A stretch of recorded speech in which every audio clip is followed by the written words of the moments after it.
हो? हमेशा बार बार हमका बोला हमका और काम देखे के बा। सुना तोहार दिन भाई फरमाइश ना सुनो। अरे बा काम काम कैले रहल हरदम, जब सुनी तब काम काम कैले हो। तनी हेने आवा। बोला बोला का कहा था? सुना अरे लागे जाड़ा लागे ना भैया ये बालम, अरे लागे जाड़ा लागे ना भैया ये बालम, ओढ़ी सूता साथ मेरा जैया ये बालम, ओढ़ी सूता साथ मेरा जैया ये बालम, ओढ़ी सूता साथ मेरा जैया ये बालम, ओढ़ी सूता साथ हे रजैया ये बालम, रजैया ये बालम, रजैया ये बालम, ओढ़ी सूता साथ मेरा जैया ये बालम, ओढ़ी सूता साथ मेरा जैया ये बालम, ओढ़ी सूता साथ मेरा जैया ये बालम, ओढ़ी सूता साथ में। और सुना सुनावा।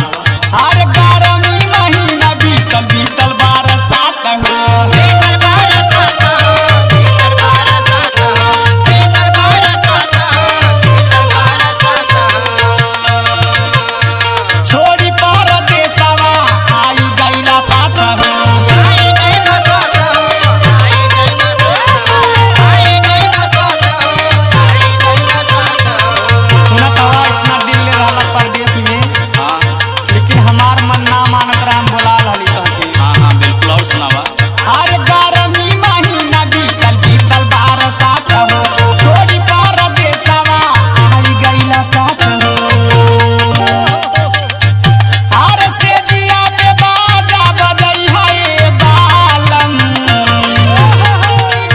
अरे सेजिया पे बाजा बजैहा ये बालम, ओढ़ी सूता साथ मेरा जैया ये बालम, ओढ़ी सूता साथ मेरा जैया ये बालम, ओढ़ी सूता साथ मेरा जैया ये बालम,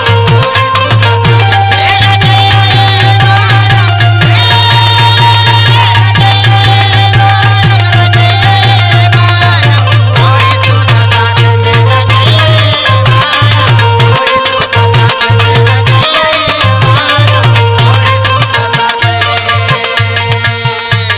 अरे पगलो जब ये कुल करब ना तो कुछ खाना पीना कहाँ से आए बतावा। कुछ काम धाम न करब। सुना सुनावा।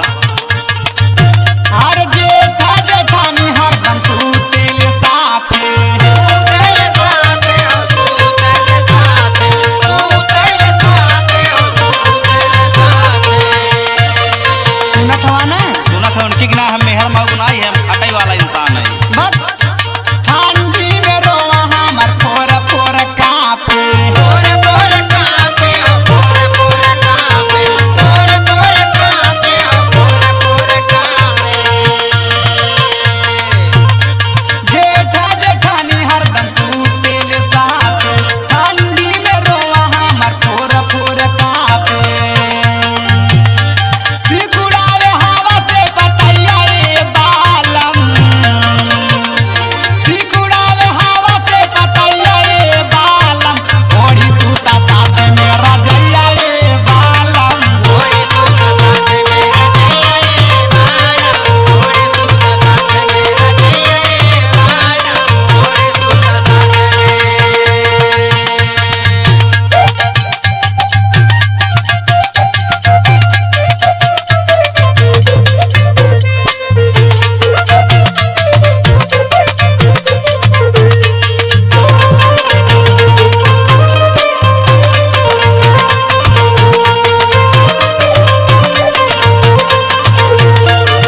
देखा रोक हमार रास्ता ना ज्यादा टाइम जिन खा पगलो। कुछ चीज के समय होला, टाइम होला।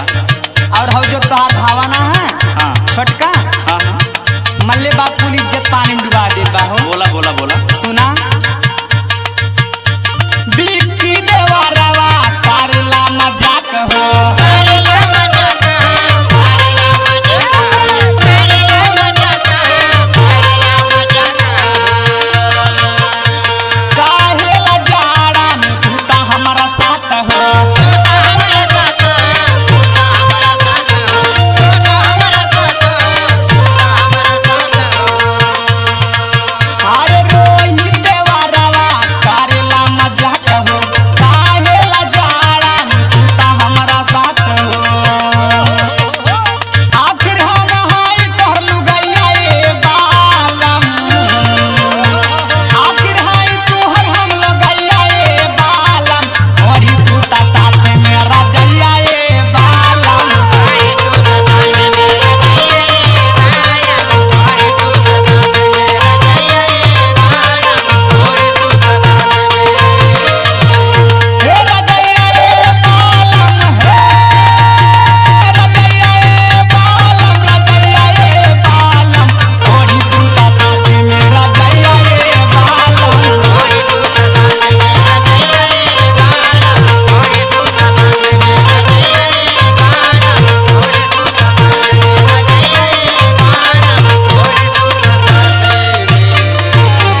पगली होश में। जा उलट के चल जा मुँह कौनू।